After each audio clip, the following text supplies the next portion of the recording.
And now, your ABC6 Storm Tracker weather with meteorologist Nick Morganelli. So I showed you those beach cams from Key West, Florida, so you don't feel so bad. I guess we can't feel so bad when we see pictures like that. Ice storm warnings, the worst that winter can bring. Everything coated in ice. You can't travel. Very, very dangerous. And that's what they're dealing with across the south. That train of moisture goes all the way off the mid-Atlantic. This is the storm track right now. And we'll take the precipitation away. The winter storm warning, ice storm warning for today through tonight. And then they have flood watches as well on the south side of that system.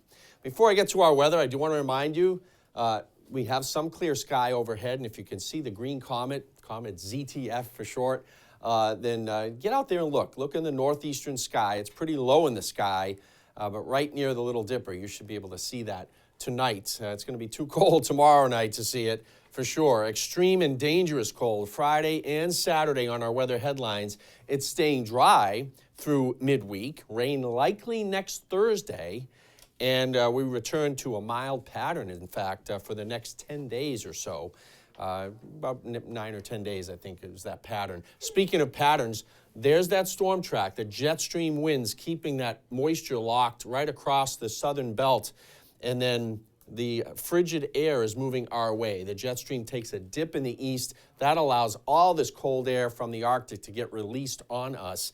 And if we look at the moisture here, and then we have this little strip of snow here running through the Great Lakes, that's the cold front. And this is the Arctic air mass, the leading edge of extreme cold, and it's going to be here in about, 12 to 15 hours from now.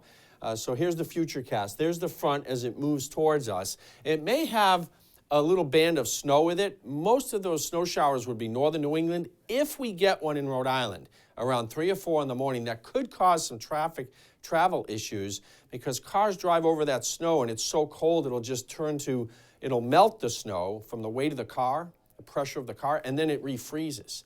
But I don't think we're going to get anything appreciable. If anything comes through, it'll just be some flurries. At least that's the way it looks now. But there's the front early in the morning before dawn. And then as it moves through, look at all the snow, ocean effect snow bands that's set up here. And we've got that freezing spray warning, too, for the coastal communities. So this frigid air stays with us right through Sunday morning. The result of first of all, the wind gusts of 30 to 35 miles per hour Friday into Friday evening, continuing into Friday night. As we get to Saturday morning, the wind starts to abate, but the air temperature is below zero. So even with a wind of 20, we're talking about wind chill factors that are extreme. Here are the wind chills. Friday morning, we're already below zero as you head out the door. By 3 o'clock, it's 10 to 15 below zero. By 3 in the morning is about when it peaks, around 30 below zero. So if you have any late night plans Friday night, it is not going to be a pretty scene. Saturday at noon, we're still at zero or so for a wind chill. We still have sub-zero wind chills Saturday morning. This pattern, I want to get back to it, right? Remember I said it's a pattern change, right? Look what happens February 6th to the 10th. We're mild. We're above normal. Let's look at that 7-day forecast, see where it takes us. 42 on Sunday, 48 on Monday, and as we get into Tuesday, 45.